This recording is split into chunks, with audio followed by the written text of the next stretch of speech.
말씀을 전하기 위해서 기도하는데 하나님이 굉장히 심각한 질문을 하나 던지셨습니다. 이렇게 집회에 다 참여한 우리 모두가 다 하나님 앞에 한 사람도 빠짐없이 같이 설 수 있을까? 혹시 여기 있는 중에 어떤 사람은 이렇게 집회에는 함께 참석을 했었지만 주님 앞에 함께 설 수 없는 사람도 우리 가운데 있는 건 아닐까? 그런 심각한 질문을 하나님이 저에게 주셨습니다. 여러분 자신이 내가 진짜 하나님 앞에 끝까지 가서 설 수 있을까? 천국이 있다는데 나는 그곳에 갈 수 있을까? 그 점에 대해서 아직도 분명한 확신이 없으신 분들,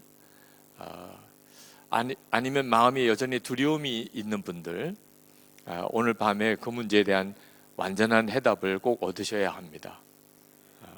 여러분이 살아가는 우리의 모든 매일매일의 삶이 길을 가는 것과 같다고 성경은 말하고 있습니다. 시편 84편 5절에 보면 마음에 시온의 대로가 있는 사람이라고 그렇게 표현을 했습니다. 그러니까 우리에게는 분명하게 가야 될 길이 있어서 그 길을 향하여 계속 가고 있는 사람이란 뜻이죠. 만약에 여러분이 그렇다면 여러분은 정말 구원받은 사람입니다. 천국에 갈 그 사람인 거죠. 근데 안타깝게도 너무나 많은 그리스도인들이 자기가 구원받은 사람일 거라고 생각만 하지 실제로는 전혀 마음의 시온의 대로를 따라 살고 있지를 않습니다. 여러분 오늘 교회 오실 때, 우리 중앙장로교회로 오실 때 여러분은 계속 몇 번의 사거리를 지나고 또 골목을 지나면서 중앙장로교회가 어디에 있는지를 계속 그려가면서 그렇게 운전해서 오셨을 겁니다. 그게 우리의 인생과 똑같은 것입니다. 내가 가는 길, 궁극적으로 내가 가야 될 곳은 하나님의 나라입니다. 내가 그 길을 지금 얼마만큼 가고 있는지, 아마 여러분 오늘 집회가 끝나고 여러분의 집으로 돌아가실 때도 똑같이 그렇게 하실 겁니다. 중요한 것은 목적지인 거죠. 여러분은 매일매일 살아가는 것이 어떤 목적지를 향하여 가고 있습니까? 많은 그리스도인들이 실제로 어느 목적지를 향하여 가는 것처럼 그렇게 살지를 않습니다. 대부분은 안타깝게도 그냥 똑같은 생활을 반복하는 것처럼 살아가고 있습니다. 오래전에 알프스에서 한 사람이 조난을 당했습니다. 그런데 그 사람이 하루에 12시간씩 그 근처에 있는 마을로 가려고 13일 동안을 계속 걸었습니다. 그런데 나중에 그 사람을 구조해 놓고 보니까 반경 6km를 계속 도는 겁니다. 그가 똑바로 갔으면 어느 마을인가를 도착했을 텐데 반경 6km를 계속 뺑뺑 돈 거죠. 13일 동안. 사람이 앞이 이렇게 보이질 않으면 그러면 자기 나름대로는 열심히 걷는데 한 200m쯤 걸으면 그러면 한 4m 정도쯤을 자기가 간다고 생각하는 방향에서 벗어난답니다. 그렇게 해서 결국 반경 6km 반경을 계속 돌게 되는 거죠. 이것을 윤형방황이라고 그렇게 말합니다. 우리는 내 인생의 앞길이 보이질 않습니다. 그런데 열심히는 살아요. 공부도 열심히 하고 또 비즈니스도 열심히 하고 또 운동도 열심히 하고 나름대로 잘 살아보려고 애를 쓰죠. 여기 있는 분 중에 정말 열심히 안 사는 사람 없을 거예요. 그런데 내가 가야 하는 그 방향으로 내가 지금 가고 있는지는 그건 보장할 수가 없습니다. 열심히 걸었다고 한 방향으로 가지는 게 아니라는 거예요. 그래서 이렇게 한 자리를 뺑뺑 돌지 않으려면 어떻게 해야 되나? 눈을 가린 채 그래도 어떤 방향을 향하여 계속 나아가려면 어떤 방법이 있는지 말하기를 한 30보 정도쯤 걸어가고 그리고 멈춰 서서 다시 내가 가려고 하는 방향을 생각하고 또 그 방향을 향하여 또 30보 정도 걷고 또 멈춰 서서 내가 갈 방향을 또 생각하고 가야 한다는 거예요. 그러면 좀 삐뚤삐뚤해도 뺑뺑 돌지 않고 어느 한 방향을 향하여 나아갈 수 있다는 겁니다.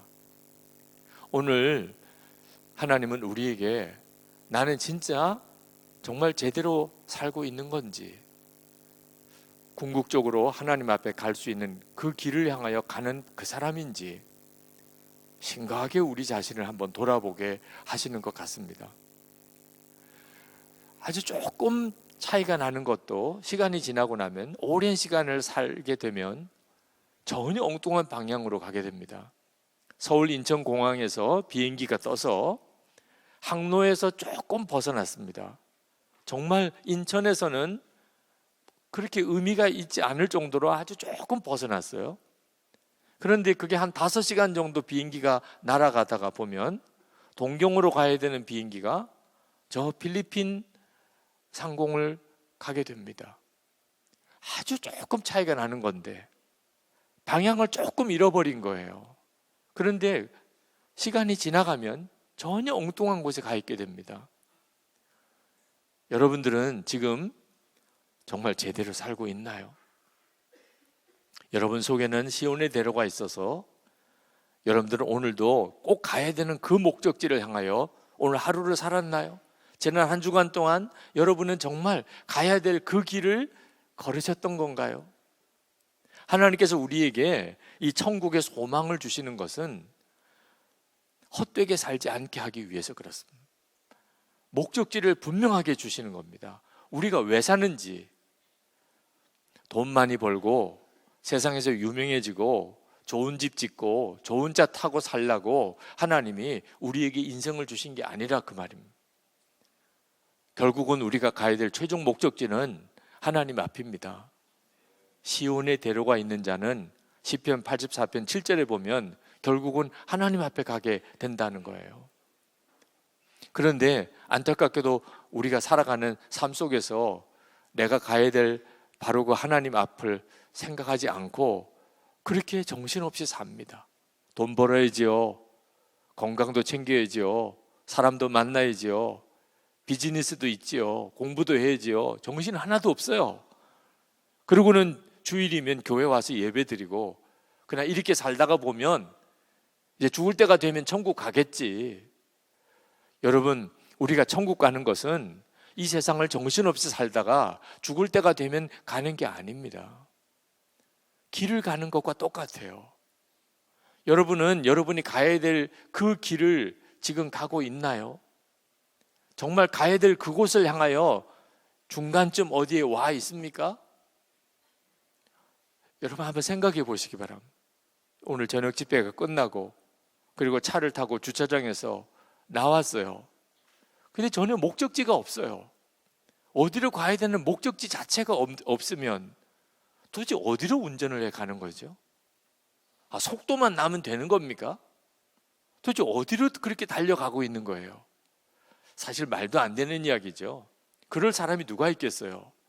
근데 인생은 그렇게 살아요. 내가 지금 어디로 가는 거지? 전혀 생각해 보지 않고 살고 있는 거예요. 그러니까 어떤 결과가 오는 줄 아십니까? 죽을 때 가서 다 후회해요. 이제는 죽는다라고 생각이 들면 기가 막혀요. 내가 왜 이렇게 살았지? 제자 훈련하면서 유언장을 쓰는 시간이 있습니다. 만약 하나님이 지금 나를 데려가신다면, 그리고 가족에게, 사랑하는 가족에게 편지 하나 남겨둘 수 있는 시간만 주신다면, 뭐라고 유언장을 쓰실 거냐? 그래서 그 유언장을 작성하고 그리고는 그 제자훈련 시간에 그것을 읽어주는 시간을 갖습니다. 여러분 대략 뭐라고 쓸 것 같습니까? 다 예수 믿는 사람들이에요. 제자훈련에 오신 분들입니다. 미안해, 내가 이렇게 갈 줄 몰랐어. 아침에 당신한테 했던 모진 말 때문에 내가 너무 마음이 아파. 정말 하고 싶은 이야기가 있어. 사랑해. 관심을 가져주고 더 시간을 못 내줘서 너무 미안해. 그걸 읽으면서 울어요. 울어. 완전히 바보같이 살고 있다는 거죠. 서울 벽지에 공동묘지가 있고 거기에 화장터가 있고 그리고 낙골당도 있습니다. 거기에 보면 세상 떠난 가족을 향하여 편지를 쓰는 데가 있어요. 눈물의 편지라고 그 세상 떠난 가족을 향하여 그런 애틋한 마음을 가지고 그 편지 썼던 걸 모아가지고 책을 출간한 책이 나와 있습니다. 눈물의 편지. 그 편지를 읽다가 몇 번을 정말 울음을 삼켰습니다. 몇 구절만 제가 읽어드릴게요. 어느 아내가 남편 세상 떠나고 그리고 썼습니다. 여보, 당신이 내 곁에 없다는 것을 부인하고 또 부인하면서 당신을 부르다가 어느새 눈물이 고이곤 합니다. 정말 외롭고 힘들 때 당신이 남긴 목소리를 들으며 펑펑 울어보지만 나 아직도 시원하게 울어보지 못했어요. 언젠가는 목 놓고 울어보고 싶어요. 여보, 나 직장에 나가요. 힘들고 고통스럽지만 잘 참아내고 있어요. 일하다가도 당신이 직장 다닐 때 힘든 것 왜 이해해 주지 못했나 천장을 쳐다보고 눈물을 참곤 해요. 하지만 아무리 힘들어도 열심히 살 테니 걱정 마세요. 또 어떤 아내가 썼습니다. 당신에 대한 미움 같은 것 이제는 다 없어졌어요. 당신 미워했던 것 하나님 앞에 모두 다 속죄하며 살아갈 것이에요. 어떤 아내가 썼습니다. 당신이 떠나기 전 2개월 내가 당신에게 했던 모진 말들 때문에 내 마음은 병이 들었어요. 그러나 나는 마음속 깊이 당신을 사랑했어요. 어떤 아내가 썼습니다. 천국에서 당신 볼 날이 빨리 왔으면 좋겠어요. 아이들만 다 결혼시키면 당신 곁으로 가고 싶네요.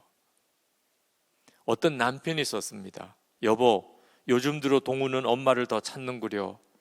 엄마가 가장 필요한 시기라서 그런가 보.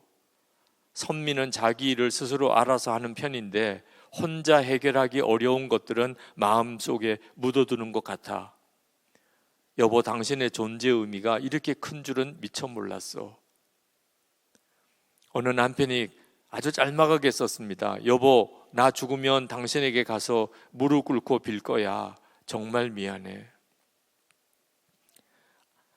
아들이 세상 떠났습니다. 지훈아, 정말 미안하다. 너의 생전에 따뜻하게 못해준 것이 못내 가슴에 걸리는구나. 내가 한 말, 아버지처럼 안 살겠다던 너의 그 말 영영 지워지지 않는구나. 딸이 썼습니다. 아빠, 내가 정말로 아빠에게 가장 하고 싶은 말이 뭔 줄 알아? 아빠를 정말 사랑한다는 말이에요. 그래서 더 미안해요. 한 번도 이런 말 하지 못하고 그렇게 보내드려서 너무 미안해요. 이승미라는 딸이 썼습니다. 아빠, 가끔 집에 와. 한 번만 딱 아빠 품에 안겨보고 싶어요. 정말 기가 막히게 살고 있는 거 우리가. 세상에 가장 소중한 존재가 가족이라고들 하잖아요. 그런데 지나고 이제 죽을 때가 되면 가장 소홀하게 내가 대했던 사람이 가족이에요. 지금 우리가 살아가는 우리의 삶이 하나님 보시기에 기가 막힙니다. 너희들이 어떻게 그렇게 사냐? 하나님께서 우리에게 소망, 천국에 대한 소망, 하나님의 나라에 대한 소망의 말씀을 주시는 이유는 제발 좀 정신 차리라는, 후회만 남는 삶을 절대 살지 말라, 목적지가 어딘지를 분명히 알고 살으라는 거예요. 마산에 가면 아주 큰 장로교회가 있는데 그 부목사님 중에 정순형 목사님이라는 분이 계셨습니다. 제가 부산에서 목회할 때 그 목사님이 거기서 그 교회 부목사였어요. 근데 부목사가 된 지 5년 지나고 그 목사님 마음에 기도 제목이 하나 생겼는데 이제 담임 목회를 나가게 해주세요. 그게 기도 제목이 됐습니다. 뭐 누구에게 말할 수 있는 기도 제목은 아닙니다. 목사님만 혼자서 하나님, 제가 이제 부목 생활도 5년을 했으니 담임 목회를 나갈 길을 열어주세요. 그렇게 기도를 했는데 어느 날 이게 테니스를 치는데 손바닥에 무슨 반점이 하나, 붉은 반점이 생기는데 자꾸 상처가 낫지를 않고 악화가 되어서 부산대학병원 피부과에 가서 검사를 했더니 피부암 진단을 받았어요. 이 담임 목사는 무슨 담임 목사예요? 암 환자가 되었습니다. 교회 사역도 그만 내려놓을 정도가 됐습니다. 그래서 이제 항암 치료를 하고 있는데 충북 음성에 있는 어느 교회에서, 큰 교회에서 주일 설교를 해달라는 요청이 왔어요. 그 교회 담임 목사님이 미국에 유학을 가시게 되면서 후임 목사님을 찾게 되는데 이 정순영 목사님이 참 좋은 목사님이라고 추천을 해 주어서 그 교회에서 이제 선보자고 주일 와서 설교를 좀 해달라, 그런 요청이 온 거지요. 그래서 갔습니다. 목사님이 가실 때는 그런 어떤 선보자고 하는 것인 줄은 모르고 자기가 부목사 사역도 지금 내려놓고 있는 형편이니까 주일에 가서 설교하고 오는 거는 큰 문제가 안 되죠. 근데 막상 가보니까 이제 그런 사정이었어요. 그 교회에서는 잔뜩 기대를 하고 기다리고 있었습니다. 얼마나 좋은 목사님이길래 다 그렇게 추천을 할까. 근데 오신 목사님을 보니까 암 환자세요. 머리는 다 빠지고 그리고 정말 뼈밖에 남지 않은 아주 약해진 모습으로 오셨어요. 그 목사님을 어떻게 담임 목사님으로 모실 수 있겠습니까? 주일 예배 설교만 하시고 그냥 돌아가시기로 하고, 그리고는 예배가 끝나고 청빙위원회가 다시 모였습니다. 이제 다른 목사님을 또 우리가 찾아서 모셔야죠. 그런데 청빙위원회에서 그 정순영 목사님을 담임 목사님으로 모시자고 만장일치로 결의가 됐어요. 그리고 마산에 내려가 있는 목사님에게 연락이 갔습니다. 우리 교회 담임 목사님으로 오세요. 아니 정말 어떻게 이런 일이 일어날 수 있는 거죠? 아니 그 교회는 어떻게 암 환자인 목사님을 담임 목사님으로 청할 수 있을까요? 그 목사님이 그날 설교를 하러 가면서 마음의 생각이, 내가 마지막 설교를 할 기회를 하나님이 주신 거구나. 그래서 이제 마지막 설교를 준비한 거예요. 목사도 말입니다. 마지막 설교라고 생각할 때 오는 영감이 특별한 모양입니다. 유언의 설교예요. 이제 이 설교하고 내가 하나님 앞에 가야 될지 모르겠어요. 그러면 무슨 말씀을 전할까? 그리고 준비하고 가서 그 설교를 했어요. 주일 예배인데 울음바다가 됐어요. 그냥 통곡이 터져 나왔어요. 교인들이. 부흥회도 그런 부흥회가 없었어요. 교인들의 마음에 저분이 암 환자라 한 달을 더 계실지 두 달을 더 계실지 모르겠지만 돌아가실 때까지 주일에 설교만 하셔도 우리 교회에 수지 맞은 거 아니겠냐. 그리고 우리가 장례식을 치러드려도 좋겠다. 교인들이 그렇게 다 이구동성으로 그런 마음이 된 거예요. 정순영 목사님은 그 청빙서를 받아들고 사모님하고 얼마나 울었는지. 아니 어떻게 나 같은 사람에게 담임 목사로 오라고 하는 교회가 있냐 말이에요. 그리고 금식기도 들어갔어요. 기도원에. 내가 그 교회로 가겠다고 하는 게 아니고 그냥 충분해. 청빙서 받은 것만으로 충분해.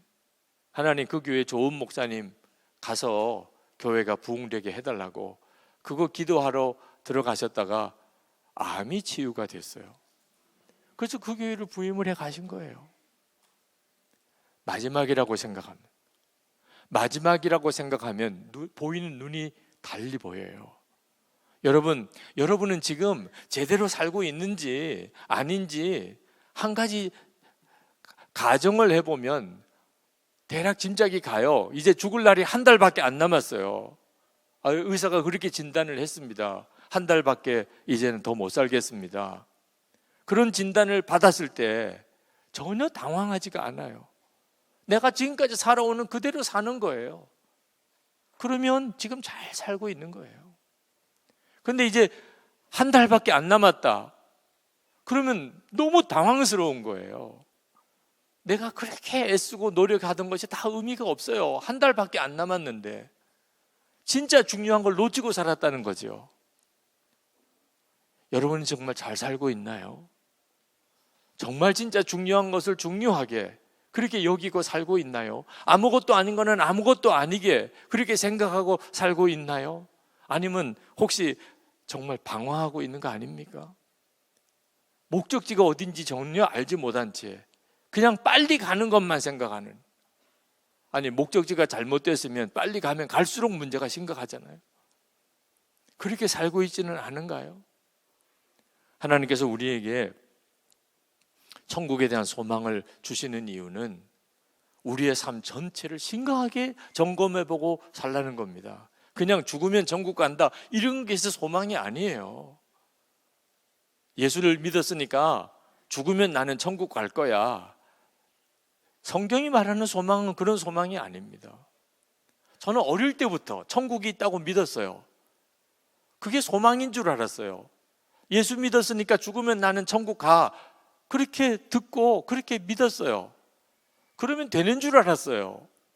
그런데 어느 날 이 마태복음 13장 44절 말씀을 가지고 설교 준비를 하는데 주님이 저에게 질문을 주시더라고요.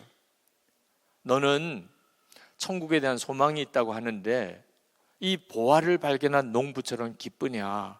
그렇게 물으세요. 이 마태복음 13장 44절 말씀은 여러분이 너무 잘 아는 말씀이죠. 어느 남의 집 밭에 가서 소작을 하는 어느 사람이 밭을 갈다가 뭐가 이렇게 걸려서 보니까 보물 상자가 거기 밭에 숨겨져 있는 겁니다. 아마 전쟁이 나는 그런 난리통에 그 옛날 이 땅의 주인이 아마 보물을 상자에다 놓고 땅에다가 묻어두고 그리고 피난을 갔다가 돌아와서 그걸 다시 자기가 활용하려고 했는데 아마 못 돌아오고 그냥 죽었는지 그냥 주인 없는 보물이 땅에 묻혀 있는 거예요. 그걸 소작하는 농부가 발견했어요. 그 순간부터 이 농부는요, 마음 속이 그냥 완전히 딴 세상이 되는 거예요. 보화를 발견했어요. 그리고는 그걸 묻어두고 다시 집에 가서 일단 그 밭을 사야 이 보화도 자기 거가 되니까 자기 세간살이 다 팔아가지고 그 땅을 샀습니다. 땅 주인이 그 땅을 이렇게 팔고 그 땅을 이제 소유하게 된 거죠. 자, 그때 이 농부의 마음이 어떻냐 말입니다. 아직 내 땅이 아니에요. 이제 세간살이 다 팔아가지고 그 땅 사야 되는데 땅 주인이 팔지 안 팔지도 잘 모르겠어요. 이 비밀이 또 새 나가면 절대로 집주인이 안 팔겠죠. 자기 거라고 그 보화를 자기가 가지고 갈 테니까. 그러니 별의별 소리 다 듣고 오해도 받고 아마 부부싸움도 엄청 했을 거예요. 그 땅 사자, 당신 미쳤어요, 왜 그 땅을 사려고 그래요, 별의별 소리 다 들어가면서 그 땅을 사게 될 때 그 농부의 마음의 심령의 기쁨, 이게 바로 천국 소망의 기쁨이거든요.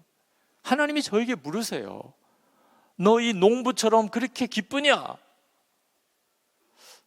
아무리 생각해도 그렇게 기쁘지는 않더라고요. 제가 죽으면 천국 간다고는 믿었어요. 그렇지만 마음에 그 보화를 발견한 농부처럼 그렇게 기쁜 마음은 없었어요. 그렇게 기쁘지는 않습니다. 그러면 넌 소망 없어. 여러분이 천국에 갈 것을 믿습니까? 그래서 보화를 발견한 농부처럼 기쁩니까? 아무것도 지금은 가진 것도 없어요. 세상 사람들이 다 나를 불쌍하게 여겨요. 너무 살기 힘들어요. 그러나 이 보화를 발견한 농부는 그때부터 말할 수 없이 기뻐요. 가져서 기쁜 게 아니고 가질 걸 생각하니까 기쁜 거예요.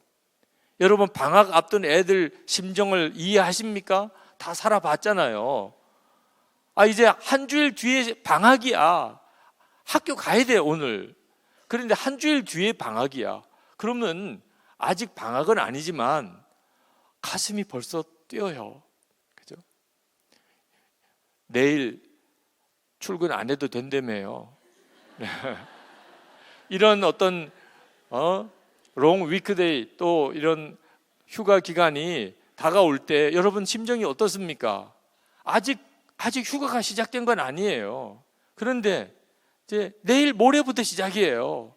그러면 오늘 벌써 일하는 분위기가 달라요. 이런 것을 소망의 기쁨이라고 하는 거예요. 여러분, 좋은 집에 이사를 가게 됐어요.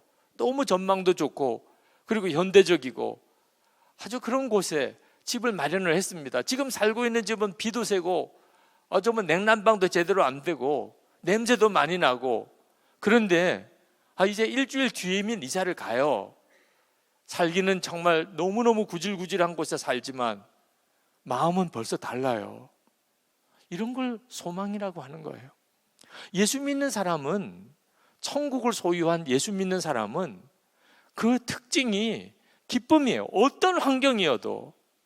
세상 사람들이 볼 때는 그렇게 불쌍하게 보이고 너무너무 초라하게 사는 것 같아도 마음은 너무 기뻐요. 왜? 천국이 얼마나 좋으면, 그게 내게 진짜 실제니까 그렇게 기쁜 거죠. 정말 그런가 하는 겁니다. 이렇게 천국을 소유하고 나면 우리 삶에 너무나 뚜렷하게 달라지는 것이 있는데, 고난이 두렵지가 않아요. 고난이 축복이에요. 천국에 눈이 뜨인 사람, 진짜 내가 가야 될 목적지가 어딘지 분명히 아는 사람, 이 세상에서, 이 땅에서 잘 사는 게 아니고 하나님의 나라가 내 목적지인지 분명히 아는 사람의 특징, 고난도 축복이라고 믿어지는 거예요. 서울 인천 쪽에 가면 부평이라고 하는 곳이 있는데, 그 부평 감리교회, 아주 큰 교회입니다. 그 교회에 갔더니 주보를 이렇게 보니까 뒤에 교회 기도 제목이 쓰여져 있어요. 근데 첫 번째 기도 제목이 뭐냐면 순교자를 배출하는 교회가 되게 해 주옵소서예요. 세상에 그런 기도 제목을 첫 번째로 내놓는 교회는 처음 봤어요. 다들 순교자가 나올까 봐 걱정하잖아요. 그죠? 그 교회 선교사님들은 정말 두려울 것 같아요. 온 교회가 기도하고 있어요. 순교자를 배출하는 교회가 되게 해 주옵소서. 똑같은 순교에도 벌써 느낌이 다르더라고요. 어느 교회는 그게 첫 번째 기도 제목이에요. 순교자를 배출하는 교회가 되게 해줘. 어떤 데는요, 정말 죽는 일이 일어날까 봐 그게 두려워서, 순교가 가장 무서워서 하나님 앞에 온전한 순종도 못하는 사람도 있잖아요. 믿음이 똑같은 믿음이 아니라니까요. 똑같이 예수를 믿는다고 똑같이 예수 제대로 다 믿는 게 아니라니까요. 고난, 그것이 오히려 축복이라고 믿어지는 거. 도대체 이게 가능합니까? 하나님의 나라를 바라보는 눈이 뜨인 사람은 그렇지요. 어느 선교사 부부가 무섭게 기독교를 핍박하는 그 나라로 마음의 소명을 받았습니다. 그 나라는 선교사인 줄 드러나면 바로 그 자리에서 죽임을 당하는 나라입니다.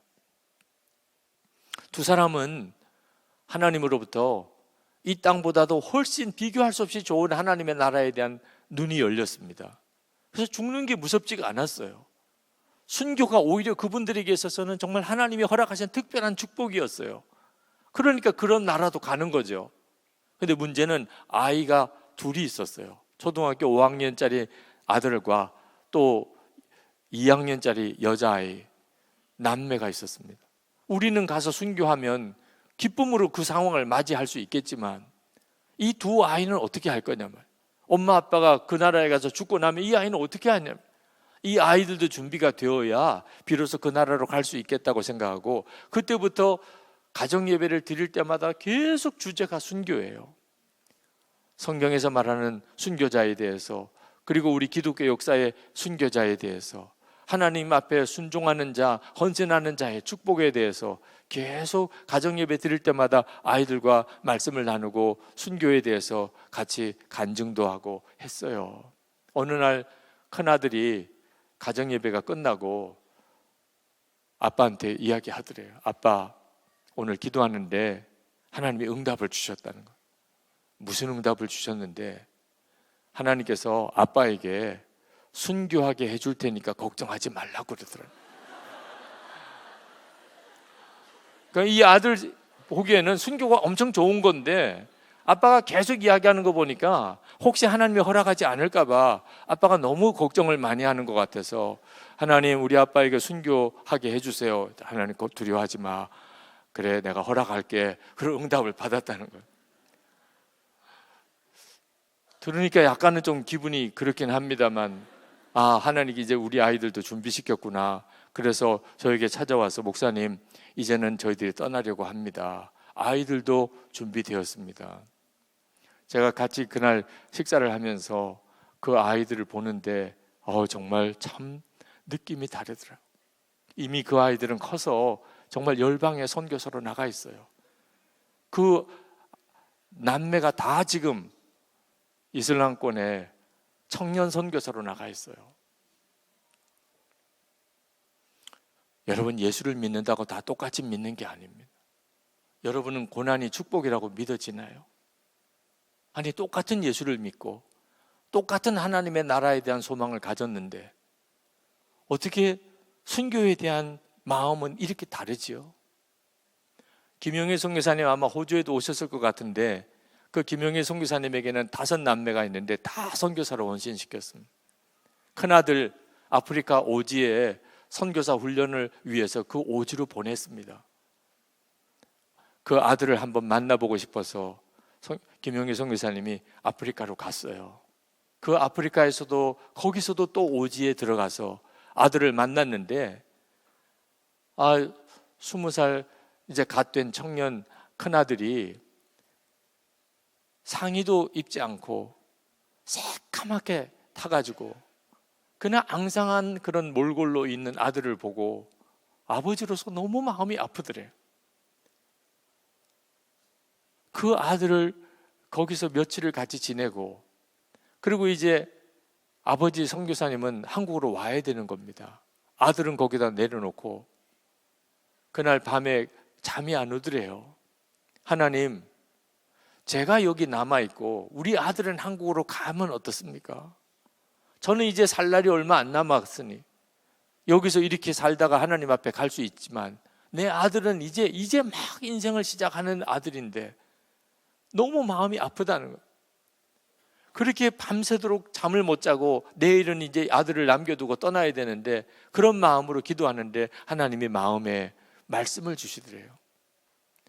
야, 이 말씀을 내 아들에게 전해주고 가야 되겠구나. 그리고 보니까 뭐 종이도 없어서 그 상자를 찢어가지고 그리고 거기다가 하나님이 주신 그 마음을 거기다가 썼어요. 그리고 그 다음날 쓴 쪽지를 아들의 손에 쥐어주고 그리고는 한국으로 돌아왔습니다. 몇 년이 지나서 가족들이 모처럼 다 모일 시간이 있어서 그 아들도 왔어요. 그러면서 이렇게 이야기를 하더래요. 아빠, 그날 저에게 쪽지를 하나 주고 가셨죠. 그랬지. 그 쪽지에 뭐라고 쓰여져 있는지 아빠 기억나요? 선교사님이 잊어버렸어요. 몇 년 전에 내가 그날 너한테 뭐라고 쪽지를 쓰고 왔냐? 그 아들이 주머니에서 쪽지를 꺼내더래요. 그 아빠가 그날 상자 조각을 찢어가지고 거기다가 써준 그 쪽지를 그냥 가지고 있었어요.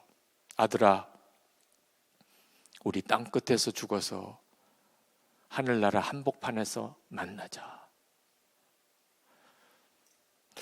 그 김용희 선교사님의 그 간증을 쭉 들으면서 그냥 가슴이 떨리더라고요. 저분은 진짜 눈이 뜨인 분이구나. 이 땅 끝에서 우리 죽어서 하늘나라 복판에서 우리가 같이 만나자. 하나님의 나라에 대해서 눈이 뜨이니까, 그러니까 그 일이 귀하게 여겨지는 거죠.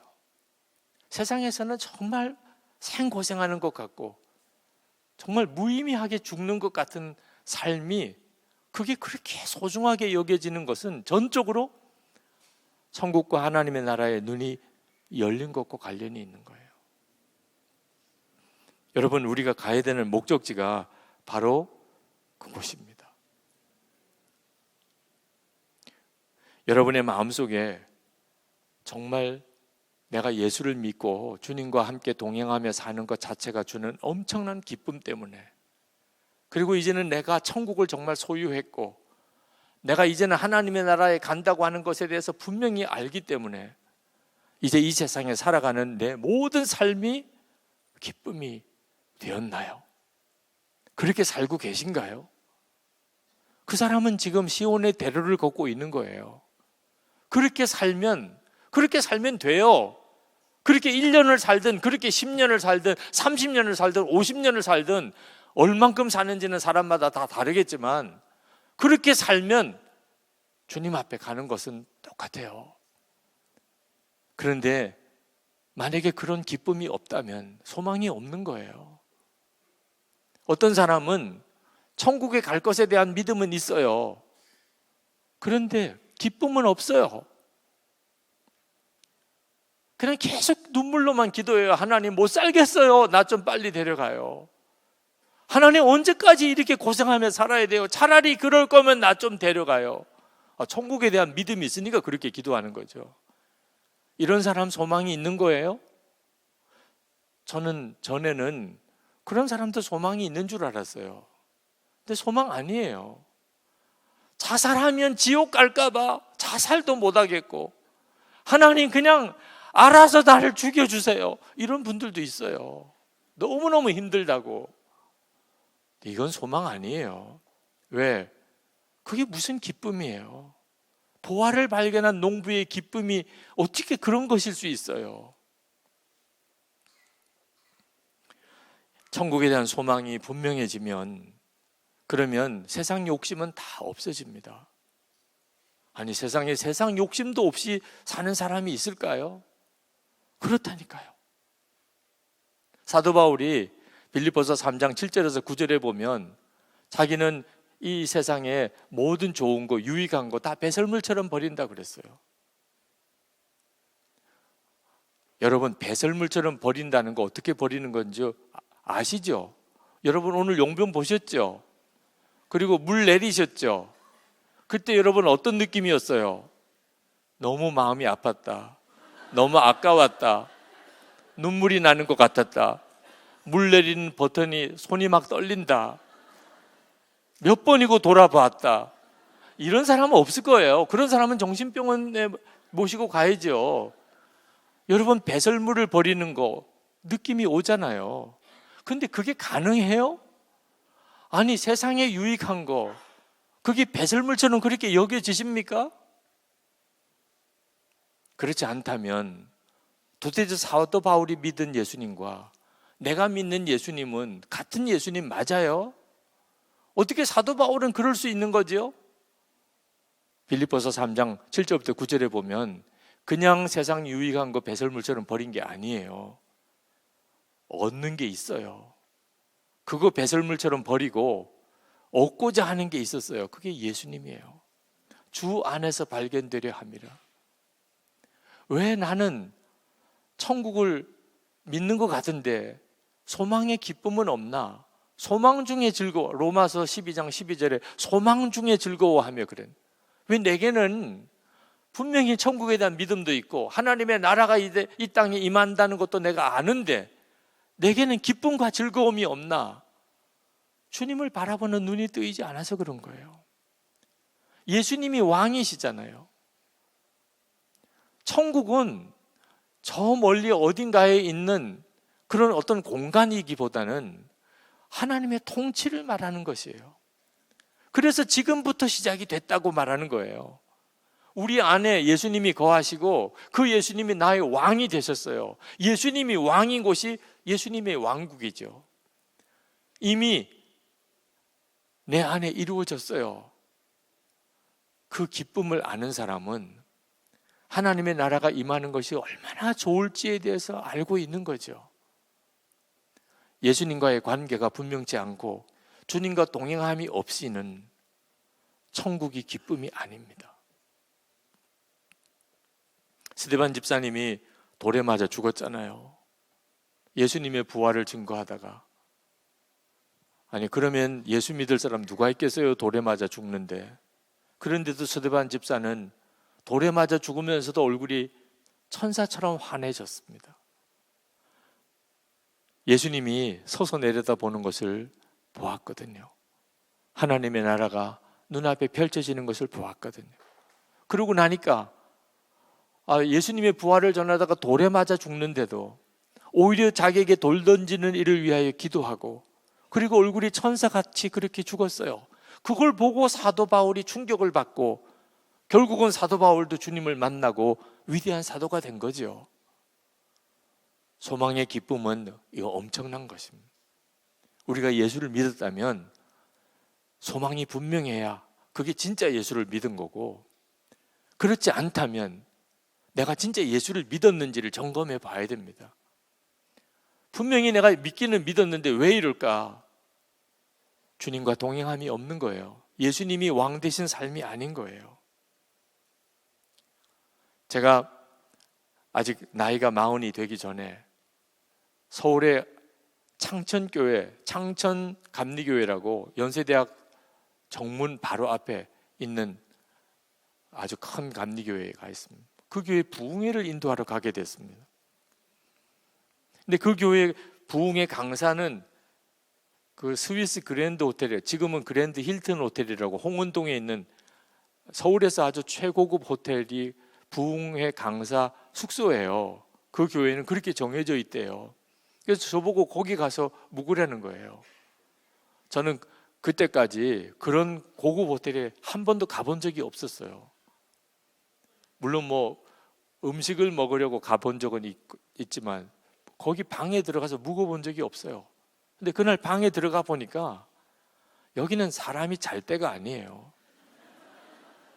이쑤시개로 눈에 이렇게 꽂아놓고 밤새도록 이렇게 보기만 해도 좋은데 너무너무 좋은 곳이에요. 카펫이 깔려있고 침대와 소파가 도대체 와, 이런 곳이 다 있구나.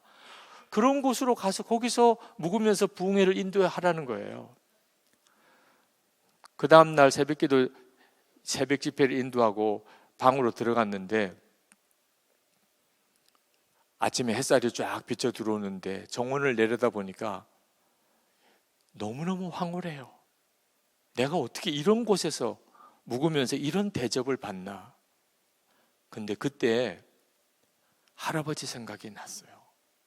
저희 할아버지는 6.25 때 순교하셨습니다. 평양 근처에 사동이라고 하는 곳에 사동감리교회를 담임하시다가 전쟁이 나고 할머니와 그리고 아들들 다 피난 내려보내고 당신 혼자서 예배당을 지키다가 공산군에게 끌려가는 게 마지막 목격자가 보신 거예요. 그렇게 돌아가셨어요. 왜 갑자기 할아버지 생각이 나는지, 할아버지의 순교한 상급이 손주인 저에게 이렇게 온 건가, 그런 생각이 순간 들었어요. 그리고 호텔 그 카펫에 무릎을 꿇고 그냥 눈물이 나요. 만약에 이것이 할아버지의 순교의 상급이라면, 그러면 내가 하나님 앞에 섰을 때는 무슨 상급이 있는 거지? 저는 그때까지만 해도 목사로서 정말 하나님이 축복하는 목회지는 교인도 많고 목사에게 대접도 많이 해주고 예배당도 크고 좋고 아주 목사가 유명해지고 그게 목사 성공인 줄 알았어요. 옥토밭을 가는 그런 목회를 하는 것. 이왕 목사가 됐으면 그런 복도 받아야죠. 옥토밭에서 목회하는 그런 목회의 기쁨, 수확도 얼마나 많아요. 돌짝밭을 가는 그런 목회자도 많았어요. 누가 그걸 부러워하겠어요? 근데 그날은 완전히 마음이 달라졌어요. 옥토밭만 갈다가 하나님 앞에 가는 것은 사실은 저주와도 같은 거예요. 받을 상급이 아무것도 없어요. 돌짝밭을 가는 목회는 얼마나 힘든지. 그런데 하나님 앞에 갔을 때는 돌짝밭 가는 것이 그게 진짜 복이에요. 그 눈이 그날 확 열렸어요. 그래서 하나님 앞에 그날 고백했던 고백의 기도가, 하나님, 제가 돌짝밭 사명 외면하지 않겠습니다. 이건요, 사람의 본성으로는 나올 수 없는 기도예요. 누구나 다 편하게 살고 싶고 편하게 목회하고 싶고 큰 교회, 좋은 교회 목회하고 싶지 고생스럽고 힘든 곳에 누가 가고 싶겠어요? 그런데 그런 기도가 그냥 저절로 나오더라고요. 눈이 뜨이고 나니까, 이 세상이 전부가 아니고 정말 하나님의 나라가 있다는 것이 눈이 뜨이고 나니까 순교하셨다는 할아버님이, 그분이 진짜 복이 있으신 거구나. 이렇게 부흥사라고 강사라고 이렇게 대접을 받는 게 이게 오히려 두려운 것이구나. 그렇게 그냥 마음이 느껴지더라고요. 그때 그렇게 고백한 것 때문에 16년 전에 선한목자교회가 부도날 위기에 처하고 말할 수 없이 어려워진 그때, 거기서 청빙이 왔을 때, 그 전에 제가 담임하던 교회보다 교세는 반도 안 되고 빚은 벌써 100억이 넘는 빚이 있고 교인은 한 5, 600명 남았고, 그것도 전임 목사님은 교인들에게 의해서 강제로 사임을 하고 온갖 흉흉한 소문이 들리는 그 교회에서 담임자로 와달라는 거예요. 돌짝밭 사명이 외면하지 않겠다고 하나님 앞에 그렇게 기도했던 그 기도 때문에 못 가겠다고 말을 못 하겠더라. 그리고 16년이 이렇게 지난 겁니다. 여러분, 하나님의 나라가 다가오는데 우리가 이 세상 사는 동안 우리가 사는 어느 곳에서든지 하나님의 나라를 준비해야 되잖아요. 그런데 만약에 모두 다 편한데, 대접받는데, 살기 좋은데 그런 데로만 가서 살겠다고 한다면 힘들고 어렵고 고생스러운 데는 누가 가서 사명 감당하지요? 여러분, 하나님이 공평하신 하나님 같아요? 불공평하신 하나님 같아요? 저는 불공평하신 것 같더라고요. 우리가 살아가는 삶을 가만히 한번 돌아보면 사는 환경이 너무 달라요. 호주 같은 데도 있더라고요. 한국은 너무 어려워요 지금. 네. 여러분, 여기 이렇게 멀리 떨어져서 보니까 한국이 지금 겪는 어려움이 남의 일처럼 혹시 보일지도 모르겠지만 실제로 정말 전쟁의 위기 가운데 있지요. 또 공기는 너무 탁하고 안 좋지요. 여름, 겨울은 또 얼마나 춥고 얼마나 더운지. 호주 와서 이렇게 며칠 지나고 보니까 여기는 도대체 무슨 복을, 이런 복을 받았나 싶어요. 그러나 같은 호주에 살아도 형편과 처지는 너무너무 다르잖아요. 도대체 하나님은 공평하신 하나님 맞습니까? 같은 시드니에 살아도 사는 형편은 너무 다르잖아요. 똑같은 교회를 다녀도, 똑같은 교회에서 소그룹 리더가 돼도 너무 다르잖아요. 어느 소그룹 리더는 목사님처럼 대접받는 소그룹도 있고, 어느 소그룹 리더는 아주 종처럼 대접받는 소그룹 리더도 있어요. 눈물밖에 안 나는 그런 소그룹 리더도, 계속 파면당하기를 바라는, 목사님이 올해는 나를 좀 잘라주시기를, 스스로 안 하겠다고 하면 벌 받을까 봐 그건 또 못 하겠고, 이런 또 소그룹 리더도 있잖아요. 같은 교회의 소그룹 리더도 이렇게 차이가 나잖아요. 하나님 공평하신 하나님 맞습니까? 아닌 것 같더라고요. 이건 하나를 몰라서 그런 거예요.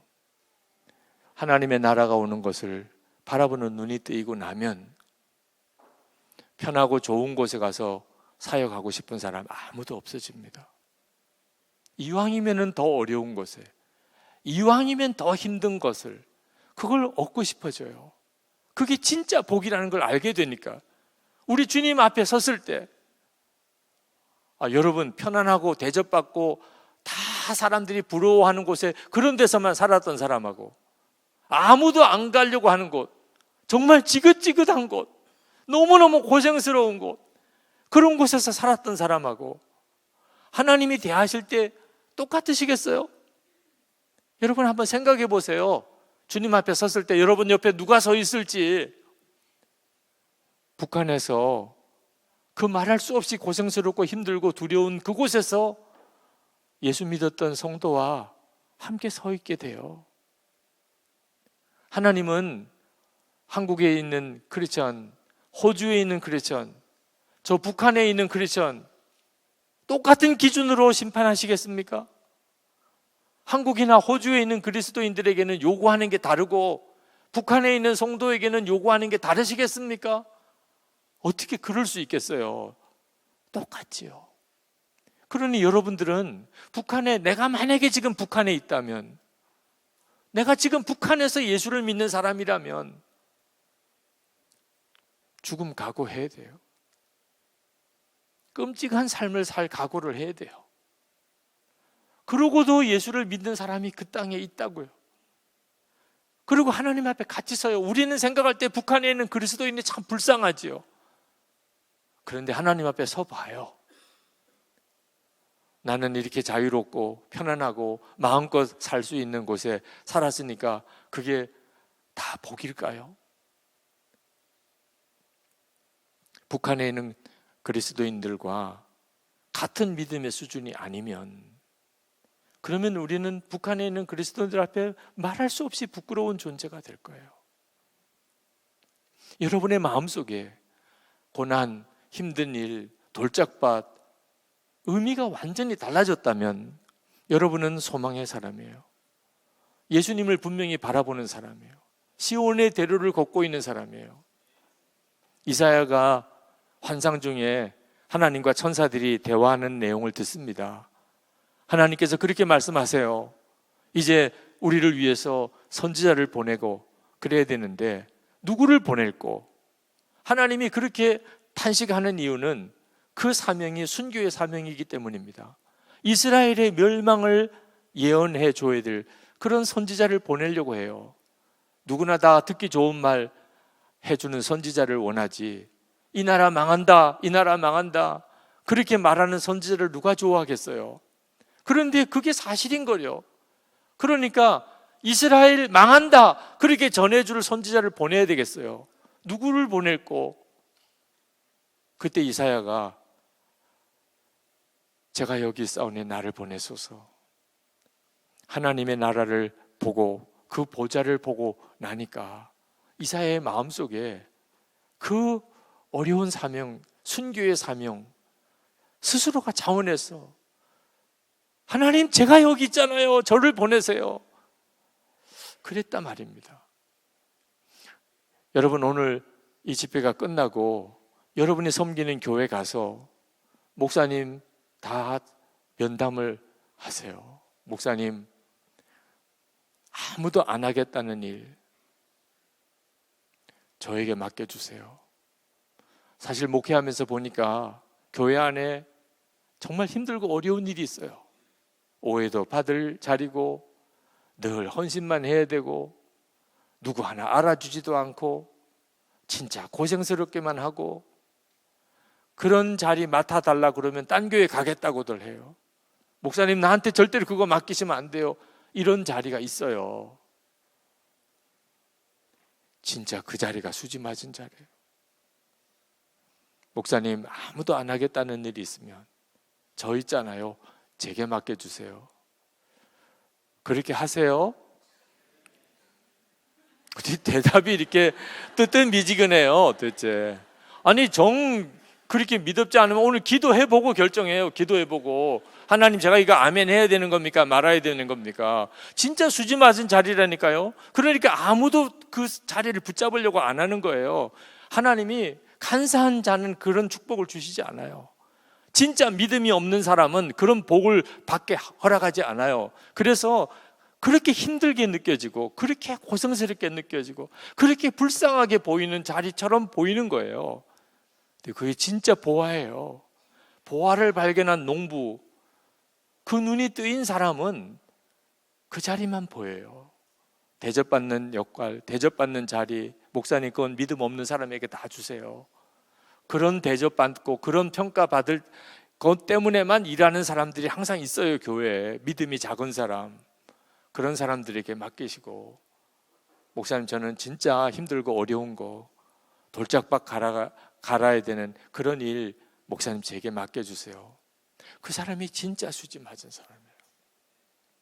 여러분, 여러분의 교회에 새 예배당을 마련해야 된다고 해서 교회에서 건축원금을 작정을 하고 목사님이 강단에서 선언하기를 우리 교인들은 다 한 사람이 1억씩 작정합시다. 그렇게 난 선포를 해서 그 다음부터 계속 만날 때마다 1억 어떻게 됐습니까? 집사님 1억 어떻게 됐나요? 전화해서 또 집사님 아직도 1억 헌금이 안 들어왔는데 어떻게 됐나요? 그러면 여러분 어떤 심정이겠어요? 정말 이거 다른 교회 가야 되나? 이게 도대체 무슨 빚쟁이도 아니고, 아니 무슨 1억을 갑자기 요구하나? 아마 그러실 거예요. 근데 만약에 목사님이 여러분에게 100억씩 나눠주고, 100억씩 집사님 100억 받으세요, 원사님 100억 받으세요, 그리고 난 다음에 여러분 교회가 또 건축을 해야 되는데 그 중에서 한 1억을 헌금하실 수 없겠습니까? 그러면 어떠세요? 아우 1억만이 되겠어요? 네, 저는 한 2억 할게요. 저는 3억 하지요 뭐. 이미 100억을 받았어요. 벌써 느낌이 다르죠?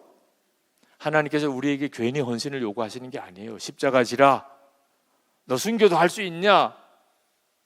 주님이 괜히 그렇게 말씀하신 게 아닙니다. 우리에게 천국의 축복을 허락하시고 영원한 하나님의 나라의 상급을 주시고, 그리고 이 세상 사는 동안 너 정말 힘들고 어려운 사명의 길 갈 수 없겠냐? 하나님의 나라 위해서 너 살 수 없겠냐? 눈이 뜨인 사람은 헌신이 절대로 두려운 게 아닙니다. 기쁨이에요. 하나님께 그렇게 할 수 있다는 것 자체가 기쁨이에요. 존 파이퍼 목사님이 한 번은 어느 청년 집회에서 설교를 하시는데 얼마 전에 일어난 비극적인 소식 하나를 언급을 했습니다. 카메룬에서 선교사로 사역하시던 연세가 많은 두 여선교사님, 80이 다 넘으신 분, 한 분은 의사고 한 분은 간호사입니다. 그 아프리카 오지에 있는 그 참 불쌍한 영혼들을 복음을 전하기 위해서 가서 그들의 육신의 질병도 치료해주고 생명의 복음도 전하는 그런 독신으로 살면서 그렇게 사역하시던 두 여선교사님이 그날도 카메룬 산악지역에 환자들을 돌보려고 차를 타고 가다가 자동차 브레이크 파열로 절벽에서 그냥 낭떠러져 떨어져서 그 자리에서 죽었습니다. 그 소식이 들린 그 쪽지를 들고 여러분 이것이 비극입니까? 이렇게 질문했어요. 당연히 비극이잖아요. 근데 존 파이퍼 목사님이 여러분 이것은 절대로 비극이 아닙니다. 80세가 넘은 이 두 여인이 자신들과 비슷한 연령의 사람들은 은퇴하고 휴양지나 요양원에서 안락한 여생을 보내고 있을 때 평생 주님을 위하여 힘들고 고통스러운 삶을 살아가는 이들을 섬기다가 순간에 주님의 품에 가게 된 이 일이 과연 비극이냐 말입니다. 아닙니다. 결코 비극이 아닙니다. 제가 어떤 것이 비극인지 여러분에게 말씀드리겠습니다. 그러면서 스크랩한 신문 쪽지를 하나 보여줘요. 1988년 2월 리더스 다이제스트에서 읽은 기사입니다. 제목은 이른 시작, 이른 은퇴입니다.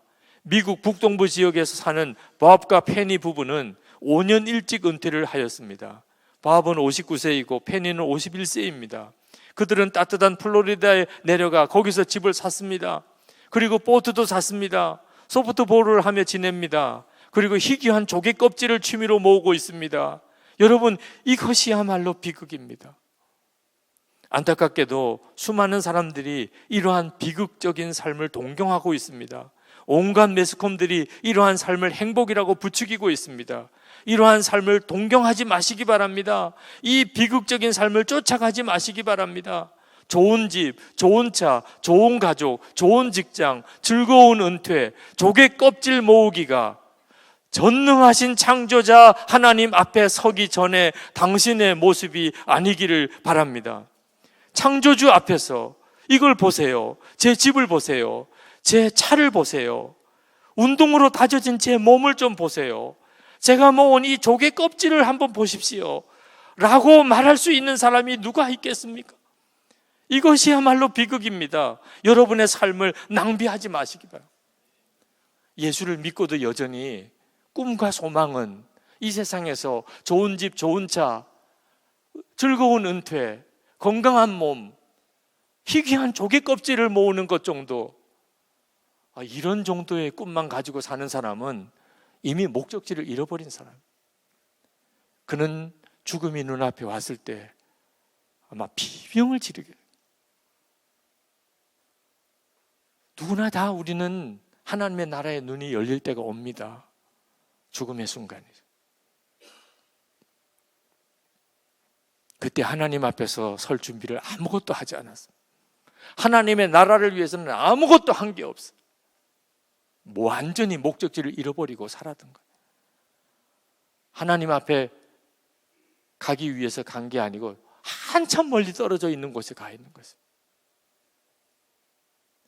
데밍이라고 하는 영국의 한 신실한 여성도가 백화점에 갔다가 옷가게에서 일하는 한 젊은 여점원을 봤습니다. 순간에 하나님의 딸이 지금 하나님을 떠나서 방황하고 있다는 것을 느꼈어요. 그렇게 주님이 마음에 깨닫게 하셨어요. 그래서 그 데밍이라고 하는 여인이 그 가게에 들어가서 그 자매에게 이 집에서 아주 비싼 옷을 하나 한 벌 소개를 해달라. 그래서 비싼 옷을 내놓았습니다. 그리고 그 한 벌 옷을 샀어요. 그리고 난 다음에 그 자매에게 이 옷을 자매가 입으세요. 그리고 다 낡아서 못 입게 될 때 제게 돌려주세요. 그랬습니다. 그 점원인 자매가 깜짝 놀랐어요. 아니, 이것을 손님이 사시고 왜 제게 주시며 왜 또 다 낡아서 못 입게 될 때 돌려달라고 하십니까? 왜 그렇게 말씀하십니까? 그랬더니 데밍이라는 그분이 그 자매에게 제가 하는 말이 이상하게 들리십니까? 아마 그러실 거예요.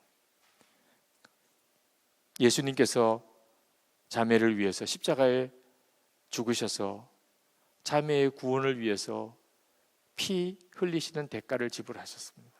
그리고 자매를 구원하셨어요. 그런데 자매는 자신이 낡아서 못 쓰게 되고 그런 처지가 되어서야 예수님에게 오려고 하고 있군요. 그 자매가 성령께서 그 순간에 마음을 만지시는 걸 느꼈어요. 내가 지금 어떻게 살고 있는지를 정확하게 지적을 한 거죠. 여러분은 하나님의 나라를 위해서 정말 예수님이 왕 되신 삶을 살아가고 있나요? 그렇지 않다면 지금은 심각한 위기 속에 있습니다. 우리가 무슨 강도짓을 한 것도 아니고 세상에 방탕한 삶을 산 것도 아닌 것 같아도 우리는 매우 두려운 삶을 살고 있는 거예요. 주님과 완전히 다른 삶을 살고 있는 거예요. 내 마음에는 시온의 대로가 있는 게 아닙니다. 여러분, 방황하면 안 됩니다. 여러분, 예수 믿은 지 얼마나 되십니까? 그러면 아마 대답이 여러분 다 다를 거예요. 나는 1년 됐습니다. 나는 5년 됐습니다. 나는 10년 됐습니다. 나는 모태 적부터 예수를 믿었으니 나는 벌써 몇십 년이 됐습니다. 그럴 수 있을 거예요. 그런데 더 중요한 질문이 있어요. 예수님과 동행한 지는 몇 년이 됐습니까? 거기에는 대답하기가 쉽지 않습니다. 예수 믿은 지 얼마나 됐냐 그러면 10년 됐습니다. 20년 됐습니다. 1년 됐습니다. 모태 적부터 믿었습니다. 그러지만 예수님과 동행한 지는 몇 년이 됐습니다. 아무 생각 없이 사는 그리스도인들이 많아요. 우리에게 있어서 중요한 것은 예수님과 동행하는 것이에요. 언제부터 예수님과 동행하게 되었냐는 거예요. 그렇게 분명하게 예수님과 동행하는 삶을 살자고 매일 일기를 써보자고 하는 거예요. 그리고 혼자서 쓰면 중간에 또 그만두니까 같이 나눈 방에서 같이 쓰자고 하는 거예요. 할 수 있으면 교회 전체가 가면 얼마나 좋아요. 우리에게 중요한 것은 이 이상 더 중요한 게 없어요. 내 속의 시온의 대로는 예수님을 말하는 것입니다. 내게 있어서 내 인생의 목적지는 예수님 그분이에요. 그 주님과 동행하는 삶이 여러분 절대로 해도 되고 안 해도 되는 문제가 아닙니다. 우리에게 있어서 가장 중요하게 남아있는 문제가 뭔지 아십니까? 주님 앞에 섰을 때 주님이 낯선 주님으로 내가 만날 것인가? 친밀한 주님으로 내가 만날 것인가? 우리가 죽고 난 다음에 예수님을 만나고 여러분 뭐라고 인사드릴 것 같습니까? 말씀 많이 들었습니다. 말씀은 진짜 엄청 많이 들었죠. 매주일마다 들었죠. 새벽 예배 가서 들었죠. 근데 만나 뵙지는 못했어요. 여러분, 어떤 사람에 대해서 계속 말은 들었는데 만나보지 못했다가 그 사람을 만나면 그냥 말씀 많이 들었습니다, 그렇게 나오잖아요. 예수님도 그렇게 인사할 겁니까? 말이 안 되잖아요. 내 안에 거하시고 계신데. 내 안에 거하신 그 주님과 평생을 살아놓고 주님 앞에 섰을 때 말씀 많이 들었습니다, 말이 안 되죠. 이제는 진짜 예수 믿는 사람이어야 하는 거예요.